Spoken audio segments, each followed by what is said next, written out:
Police अकार्यक्षम आहेत असं वक्तव्य विरोधकांनी नव्हे तर सत्ताधारी आमदारांनी केलेलं आहे। संजय गायकवाड यांनी पोलिसांच्या थेट हप्तेखोरीवरती भाष्य केल्यामुळे एकच गदारोळ सुरू झाला। परिणामी मुख्यमंत्री आणि उपमुख्यमंत्र्यांनी गायकवाडांना समज दिली आणि इतकंच नव्हे तर त्यांच्या विरोधात गुन्हा सुद्धा दाखल करण्यात आलेला आहे। परिणामी संजय गायकवाडांनी अखेर दिलगिरी व्यक्त केलेली आहे। तर दुसरीकडे मात्र विरोधकांनी या मुद्द्यावरून जोरदार टोले लगावलेत। बघूया। पोलीस हा सारखं तर अकार्यक्षम डिपार्टमेंट भारतात म्हणजे आपल्या जे महाराष्ट्रात जगात कुठंच नसतं। पोलीस डिपार्टमेंट म्हणजे कोणताही शासनाने कायदा केला की यांचा एक हप्ता वाढला, गुटखा बंदी केली की याने गुटखा द्यायचा पण यांचा हप्ता वाढला, दारू बंद केली की याने चालू करायची हप्ता वाढला।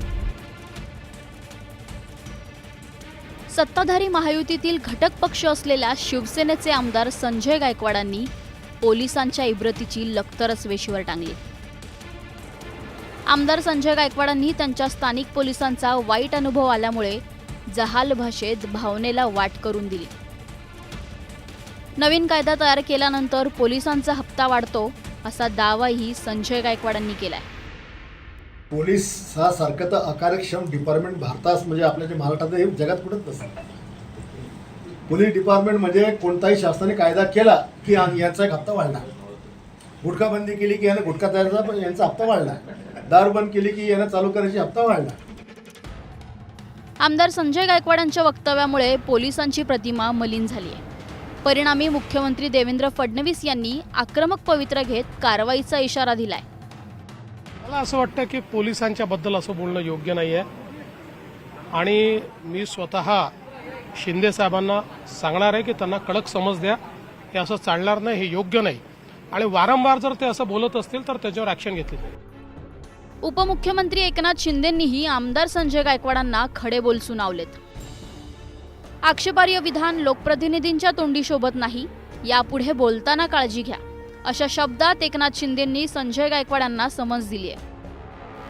पोलिसांबद्दल तक्रारी असतील तर मुख्यमंत्री देवेंद्र फडणवीस यांच्याकडे किंवा माझ्याकडे दाद मागू शकता असं एकनाथ शिंदे यांनी सांगितलंय। मीडियासमोर जाऊन सरसकट पोलिसांना दोषी ठरवणं अत्यंत चुकीचं आहे। पोलिसांचं खच्चीकरण होऊ शकतं, वर्दीचा मान प्रत्येकानेच राखला पाहिजे असं संजय गायकवाडांना बजावण्यात आलंय। उपमुख्यमंत्री आणि मुख्यमंत्र्यांनी कानपिचक्या दिल्यानंतर आमदार संजय गायकवाडांनी नरमाईची भूमिका घेतली आहे।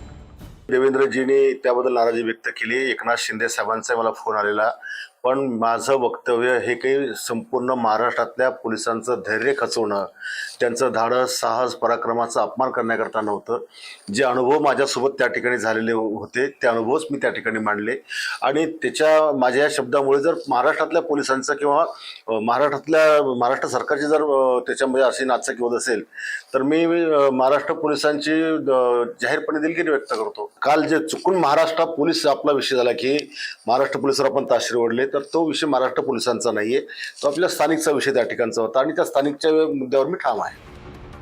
आमदार संजय गायकवाड एकाकी पडलेले असताना त्यांना आश्चर्यकारकपणे विरोधकांनी साथ दिली आहे। संजय गायकवाडांचं म्हणणं बरोबर आहे असं विरोधकांनी सांगितलंय। त्यांनी महाराष्ट्राच्या पोलिसांना अकार्यक्षम म्हटलंय, बरोबर आहे, कारण त्यांच्या घराच्या पुढे त्यांची गाडी पेटून घेण्याचा प्रयत्न झाला, त्यांच्या घराला उडवण्याचा प्रयत्न झाला। त्याचे आरोपी अद्याप 7-8 वर्षापासून सापडलेले नाहीत। त्यांच्या परिवारात कोणाला धमकी दिली म्हणतात, त्याचे आरोपी अजून सापडलेले नाहीत। बुलढाणा शहरात अवैध व्यवसाय बोकाळलेले आहेत। आमदार संजय गायकवाड यांनी याआधीही अनेक वादग्रस्त वक्तव्य केली आहेत। नेहमी विरोधकांवर आक्रमक पद्धतीने बोलणाऱ्या गायकवाडांनी यावेळी सत्ताधाऱ्यांना चढचणीत आणलं। त्यामुळे मुख्यमंत्री आणि उपमुख्यमंत्र्यांना समज द्यावी लागल्यानं संजय गायकवाडांना एक पाऊल मागे घ्यावं लागलंय। Bureau report, news 18 Lokmat. आणि आता एक नजर टाकूया